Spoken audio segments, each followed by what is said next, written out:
遂，皇上下旨到我河务总督府，妨碍河务者，先斩后奏。你真是个狗官！弟兄们，拿银子！空子，根本就没有银子，没有银子！河工的钱小子，银子呢？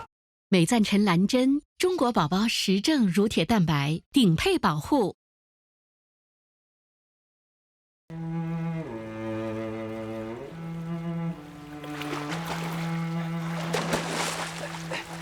走，他死了吧？死了。来，翻过来。哎呀，死了。哎，吐水了，还有气儿，还有气儿，活着呢。靳大人，啊，您还活着呀，靳大人。咱们时时惦记着您呢。在黄河大堤上，靳大人，端一碗淘净的水来。来了来了。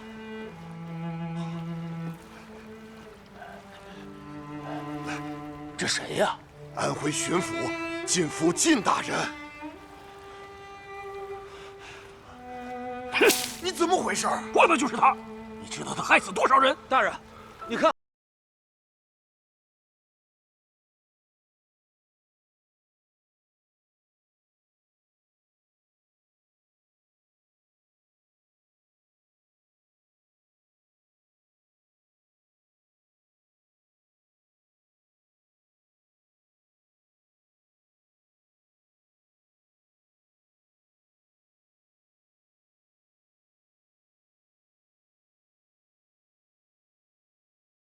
让他死了。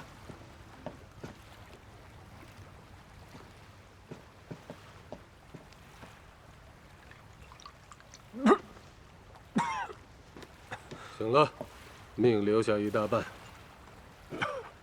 这是江宁府于振甲于大人，还不快谢谢于大人？你就是靳府，安徽巡抚，还活着。历下河齐州县成了鱼虾之国，都拜你老兄所赐。你可不能死，你要死了，那几万人的冤魂到哪儿去找你？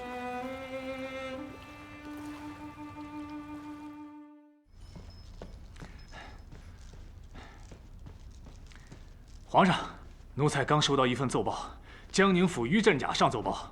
说找到了安徽巡抚靳府。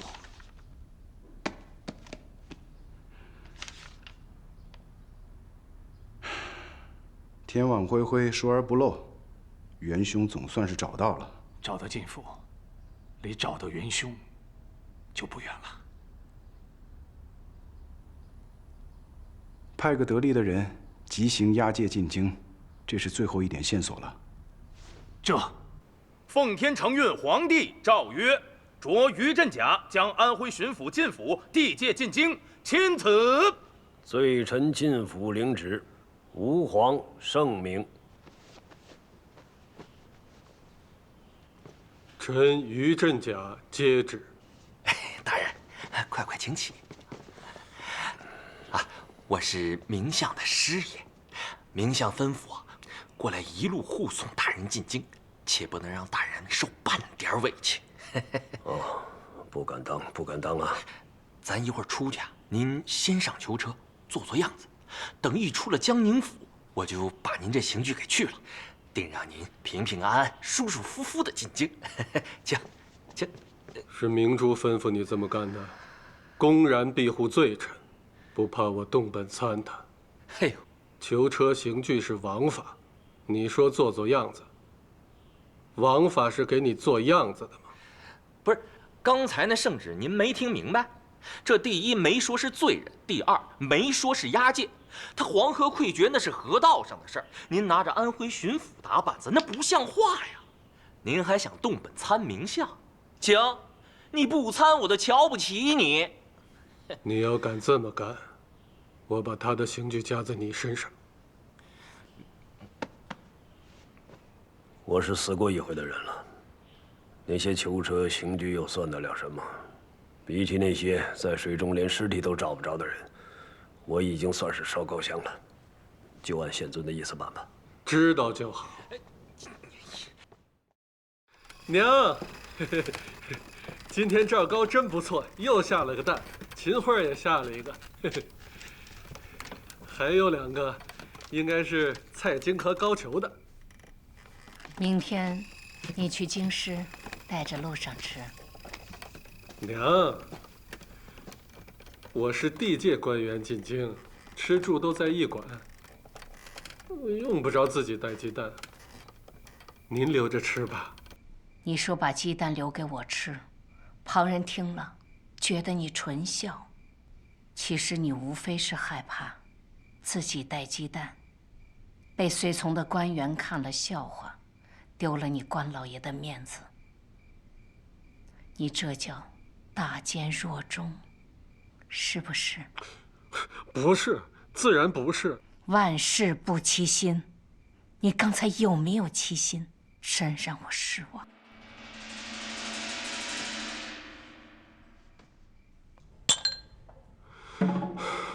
今日救人时，见金父年迈，颇为同情，颠倒黑白，妇人之仁。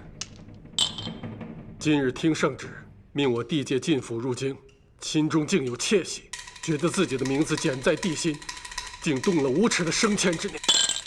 今日说话欺心，还欺骗母亲，真是禽兽不如。今日。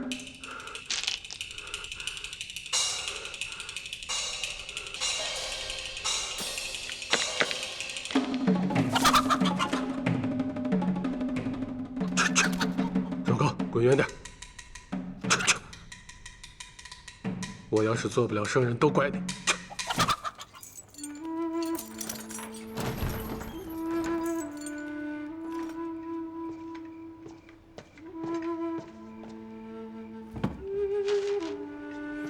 出去吧。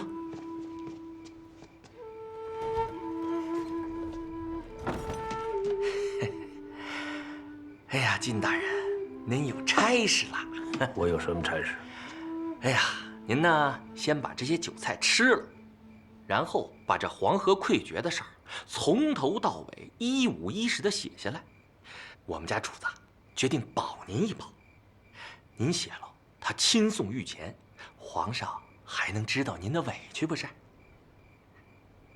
哎呀，大人，我们家主子可是说了，这王光裕把所有的罪责都推到您这儿，他这是居心叵测呀。您能受他这个？咱一省的巡抚做到这个份上不容易，咱该喊冤喊冤，有我们家主子给您撑腰，说不定日后还能高升不是？您家主子要替我洗罪。哎呀，说的太对了。可是我无罪可洗。我们家主子可是说了，皇上大怒，那是非得砍几个大官的脑袋才能消气儿的。那就砍吧。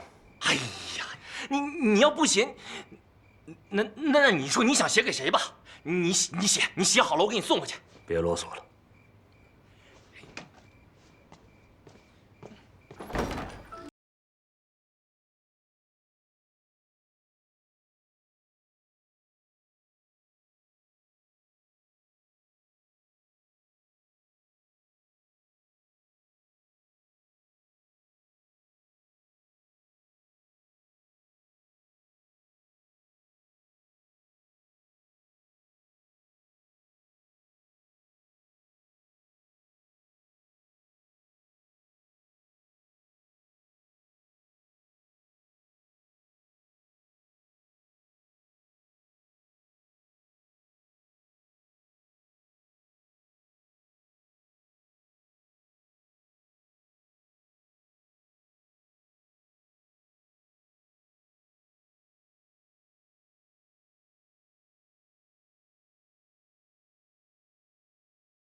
你再读治和的书，岂非缓不济急？亡羊补牢，为时未晚啊！夏汛怎么办？秋汛怎么办？凌汛怎么办？明年再发大水怎么办？总不能这样一直溃决下去吧？皇上要用你的脑袋警示天下，你这书白读了。在我眼里，黄河不是难事。古人有教训，大禹治水以疏为主，无非就是拓宽河道、深挖河床、高筑堤坝，纵他有天河下来也是无妨。皇上为什么要治河？那是为了保运。大禹王那时候没有运河，因为地理水文和现在均有不同啊。你再拿着那时候的办法，现在使用，这不是刻舟求剑是什么？这书要真是有用，我想办法呈上去，留给后面治河的人，总算是干了件义事。甄家兄，哎，你有什么见解，可以教我。你不要叫我甄家兄，你称于镇甲大人、于宪尊都可以。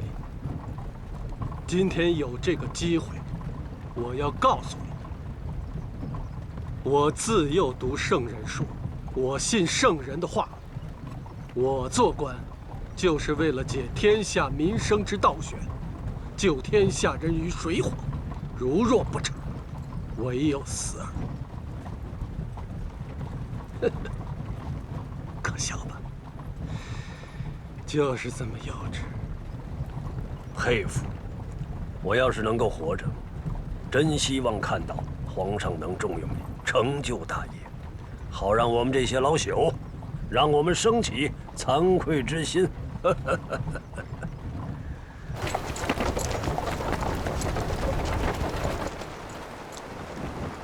大人，前面就是云梯镇了。哎，那啥，我想下去瞅瞅。停！吁！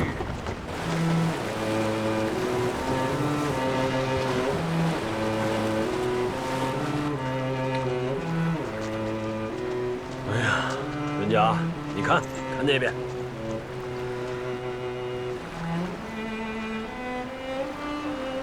我上一次去那边的时候，那还是一片村子。天灾呀！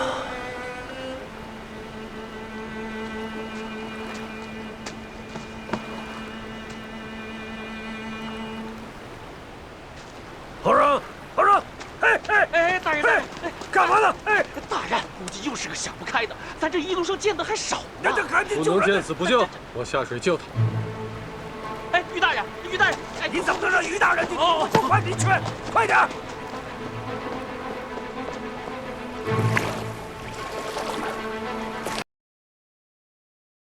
肺属金，肾属水，补肾益肺金水宝，带您进入正片内容。哎呀呀呀呀！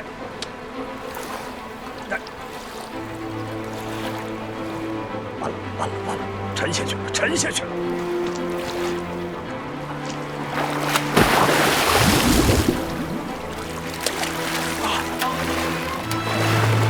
救命！救命！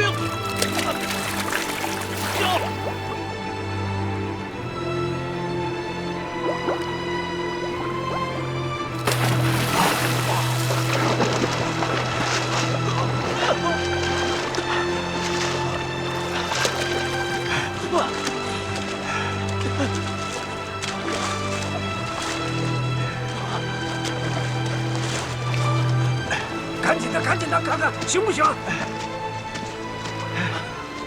有烧酒没有？给他灌2口。拿酒！烧酒！就这点水性还想救我？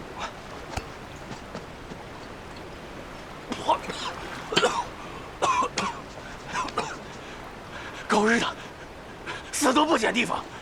我是救你一命，河底有潜流，一个站不稳就冲回姥姥家去了。你刚才跑底下干什么去了？我看看黄河的流速，我又不是屈原，干嘛抱着石头成河啊？不是，这水又冷又急的，你就这么下去，你这不找死吗？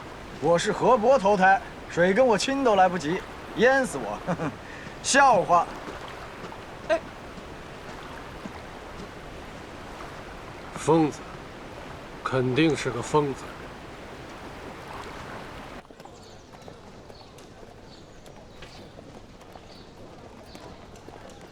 大人，大人，镇上就一家客栈了，还剩下2间房，住不下。放屁呢！把老板轰出来，让他腾房。我是在衙犯，我住哪儿都行。为此要惊扰了百姓，那我的罪孽就更深了。哎呀，哪儿的话呀！明相特地叮嘱，一路上一定要好生照顾大人。我倒是能露宿，但是不能委屈了大人您啊。你要是不遵王法，骚扰百姓，我一定严惩。好，哎呀，依您。还愣着干什么？还不给于大人找个马棚集结？这。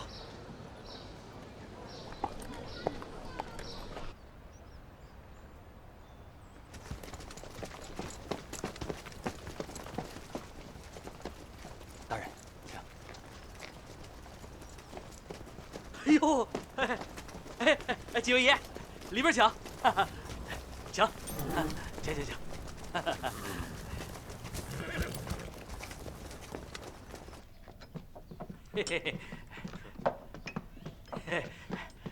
二位爷，发大水实在没什么吃的，小店自家养的鸡鸭，还有一坛莲花白是送的。后院的上房啊已经收拾好了，等您老吃完，我再赶去伺候啊。好啊，来，有肥鸡大鸭子不给我上，来一份。相公啊，您同屋的几位爷啊又赊了我2坛酒，您看这账是一块儿结呀，还是各算各的？要不是大水断了道，我才懒得在你这破店里多住1天呢。等日后我中了状元，做了宰相，还怕没钱还吗？快上！还做宰相，不知天高地厚。就是做宰相，我跟你们说啊，我在家做梦都不敢这么做。高江村这招也不好使啊。你是河边那位后生吧？过来一起吃吧。叨扰啊！我们一屋子住了3个进京赶考的举子，每天的饭食银两老被一个家伙偷赊了酒喝。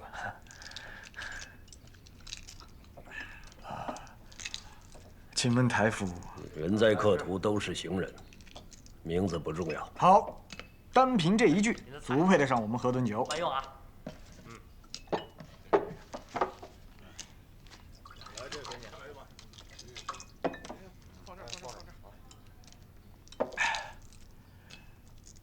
这位老兄的台夫，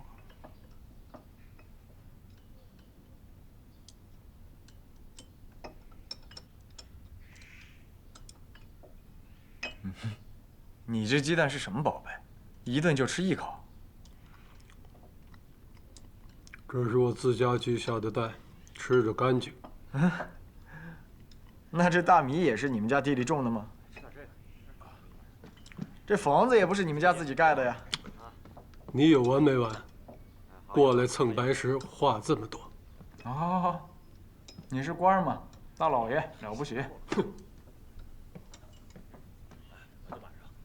你是官吗？你看呢？既像官又不像官，既像文官又像武官。老兄，你可奇怪得很呐。何以见得？你行走坐卧有官相，说话没官腔，读书的样子像文官。你这眼神、手上老茧，脸上皱纹，又像武官。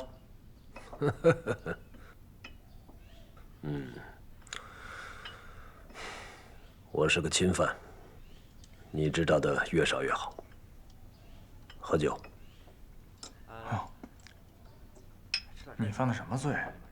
作奸还是贬职？你看的什么书？古人留下的《治和书》。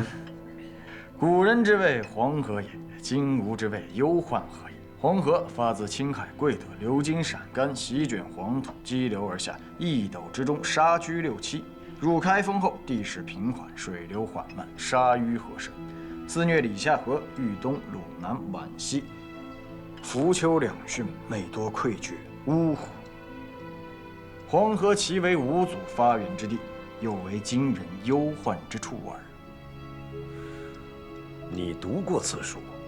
此书何来？路上获得，据说是宋熙宁年间一位高人所著，花了很少的银子。要不是这场大水啊，庸人不可一见。实不相瞒，这是在下穷极无聊骗钱的法子。对不住老兄，这本书就是我写的，我就是城隍陈天一。城隍陈天一，不可取笑。在下出生时黄河水泛，母亲在水中生下了我，漂流了1天1夜才被人救上来，居然没死。人都说我是河伯投胎。《易经》里讲天一生水，所以在下字天一，自幼亲近黄河，20岁前走遍黄河故道，他日得志，早晚要收复黄河。我研读此书，恨不得能跟古人生在同时，想不到居然面对面的见到。先生也是爱水之人，可惜不得其门而入。书中的黄河是今日的黄河，而不是宋河。明眼人一看就是委托之书，只能骗骗不懂的人。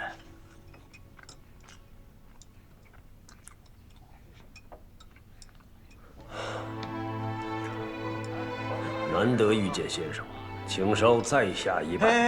哎，这我可不敢当，多礼多礼，先生请。来。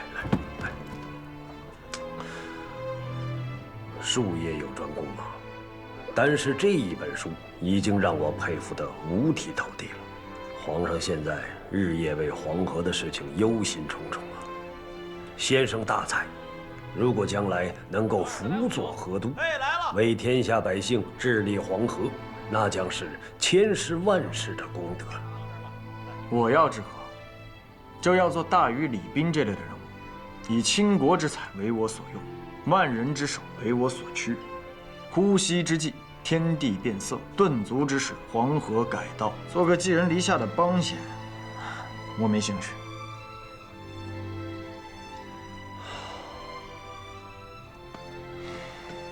我不瞒你说，我是安徽巡抚靳辅，奉圣上之命把我押解进京，明正典刑。我为官20年，深知黄河应该大修啊，否则溃决是早晚的事。遇着清官崩得晚点，遇着贪官就像现在一样。要砍你的头，你还看什么书啊？我要将此书呈现给皇上，这可能对未来的河都有帮助。我一生问心无愧，必不会坠入地狱，但是黄河一定要大修。可惜我看不到了，希望先生能为黄河效力。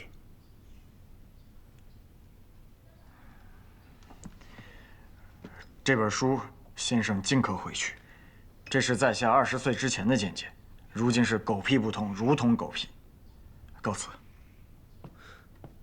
哎，先生美意，在下心领了。你们几个听好了啊，回头啊随便找个由头，把那几个臭橘子轰出去，给咱们腾房。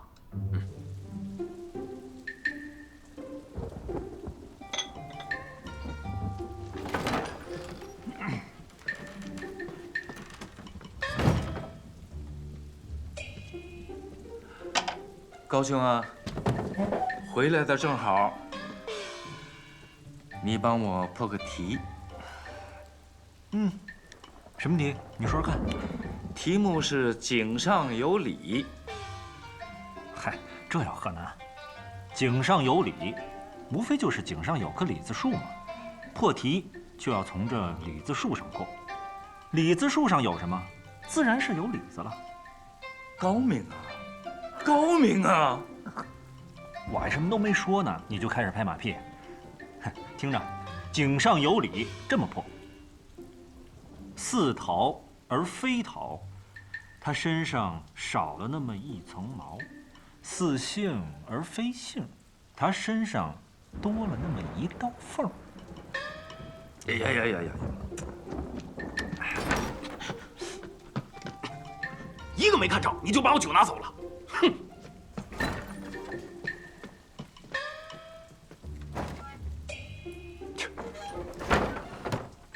我就说吧，八股文做得再好，又有什么用啊？我要是凭真文章、真本事考，早就考上了，还至于这么一年一年的熬吗？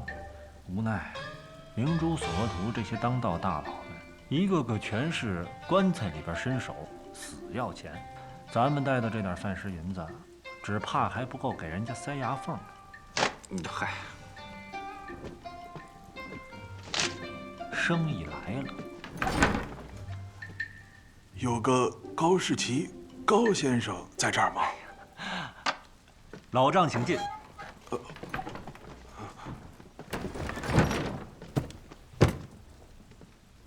您先坐。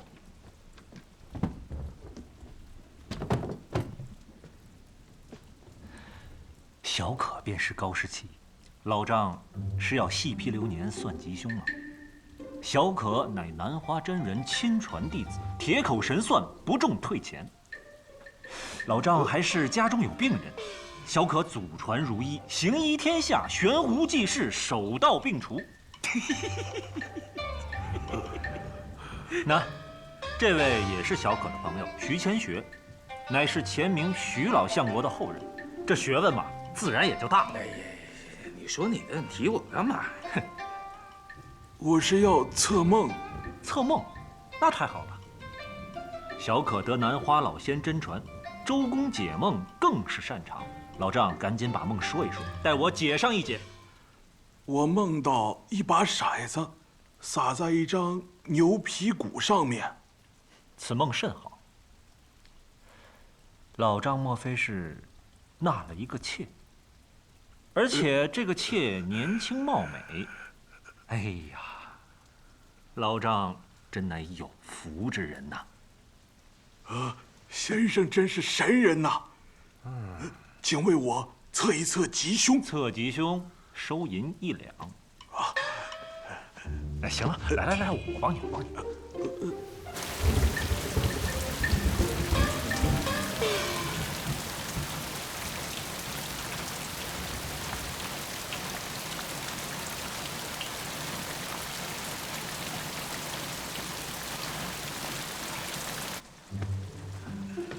这骰子掷到鼓上叫有声，骰子视为有色，这叫有声有色。这个梦是大吉大利呀，真是好福气呀！多谢。哎，请。天一啊，看什么呢？雨好像变了，风向不对。人也不对。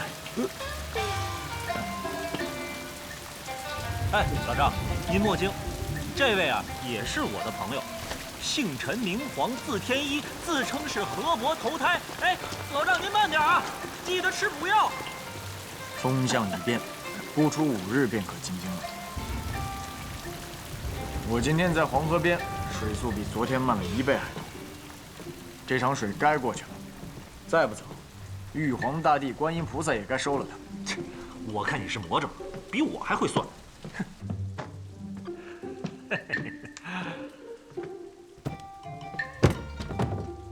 看见没？今天的酒钱算是挣下了。待会儿啊，去打点酒，咱们仨人啊，边喝边聊。哎，那高兄啊，那老头如此的年迈，还娶了一房美妾，你怎么说他有声有色呀？那我还能怎么说啊？让我实话实说啊。那还得请指教啊。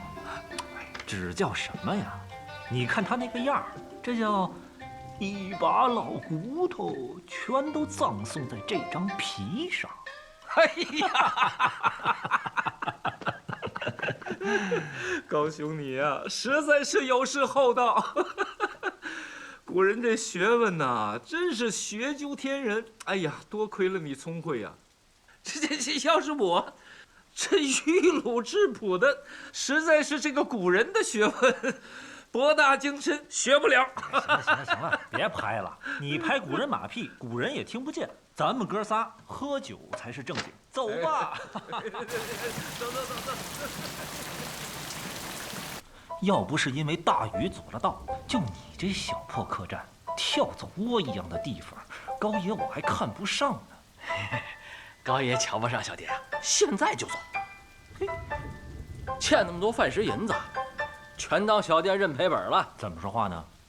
瞧比谁呢？啊，来，给你看。见过没？真正的汉代古物啊！高兄，别说你这小客栈，给你们全家做棺材本都够了。干什么？抢啊！小兄弟，这不大雨所阻，银子花没了吗？出门在外的，是不是？行个方便，你何必如此呢？三位爷，实在是对不住了。这房费5天没结，大掌柜的不送煤了，二掌柜的不送面了。我这小店呐，眼看就要玩完，现在就走吧，您那。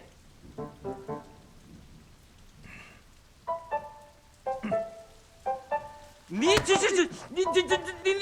怎么做？你知道他是谁吗？他对啊，你别给脸不要脸。外边下这么大，你把我们哥仨轰出去，你真忍得下心啊？啊！我再告诉你一句话，上一个得罪我的人啊，坟上的树已经这么粗了。啊！我这兄弟少林寺刚给轰出来的，就因为杀了2个人。啊！再看我这位兄弟，钱明的时候，你要敢这么跟他说话，我告诉你啊，这刀啊早就噗，慢点大哥，早就噗开了。我捅死他！我冷静，哥，你冷静点。今儿你要敢动我们哥仨，你试试。你试试。我弄死你！别动我！我跟你说啊，那人坟头上那棵树已经这么粗了。哎，我跟你说，真的。哎呀，别动我！走吧，你出去。走吧你！哎，我哎，赶紧走！哎，走吧，赶紧走！有辱斯文呐！等老子中了状元，回来拆了你们的狗窝子！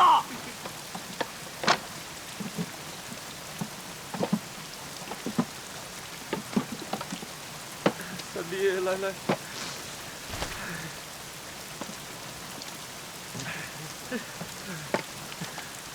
快走！走。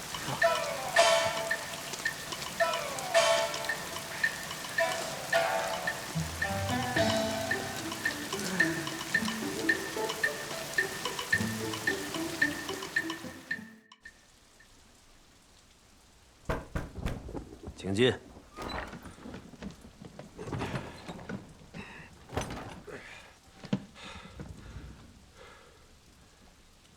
那个狗头师爷，我刚知道，他赶走了一家人，给我弄了间房子，那家人就在窗口哭，我哪能住得下？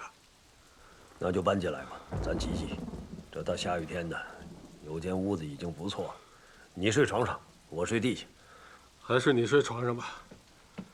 我是囚犯，我就在门口守着，提防你逃走。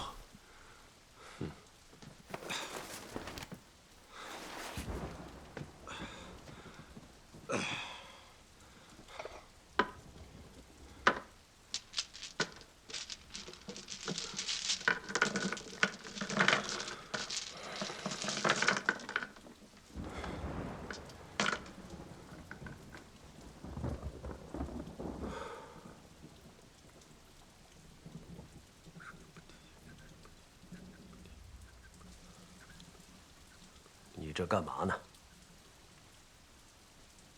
我要做功课了，你离我远点，睡觉去吧。怎么个做法？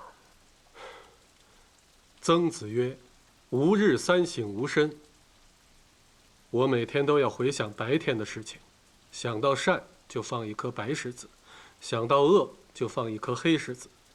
等到碗里都是白石子的时候，那就是圣人了。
人云亦云呐。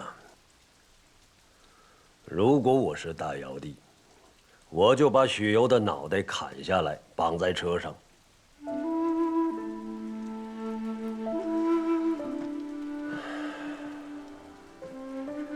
这个天下不好吗？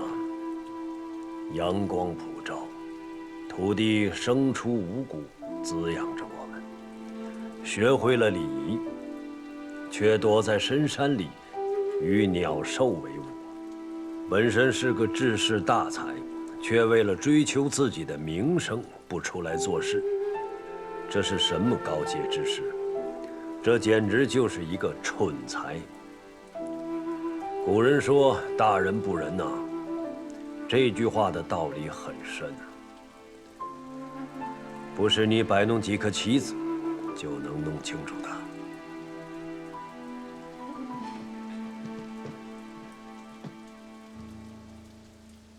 受教了。想不到你有这样的见地。为何不把话说全？想不到我这个大贪官、大坏蛋，却能有如此的见解。对。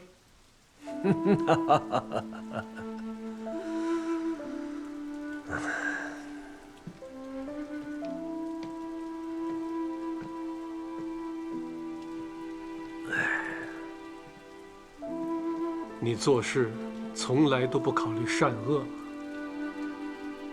大丈夫当为则为，哪里想这么多？我睡觉了，你继续修行吧。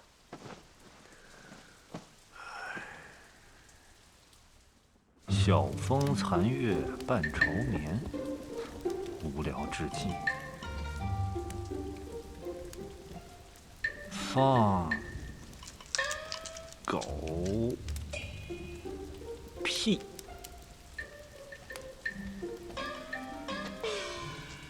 驴走登仙台，巍巍何其哉！陈词滥调。狗放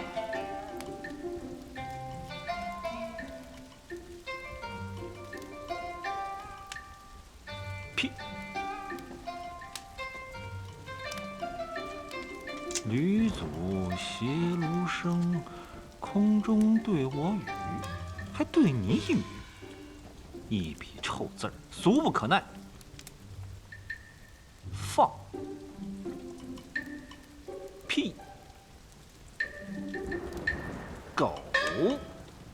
兄弟，积点口德吧，满墙的诗都让你骂干净了。真丧气，受这种势利小人的气。虽说是势利小人吧，但人家有吃有喝啊，不像咱们住这破庙里啊，真让人羡慕啊。行了，你不能逮谁都捧。夫天地者，万物之逆旅；光阴者，百代之过客。浮生若梦，为欢几何？古人秉烛夜游，良有一夜。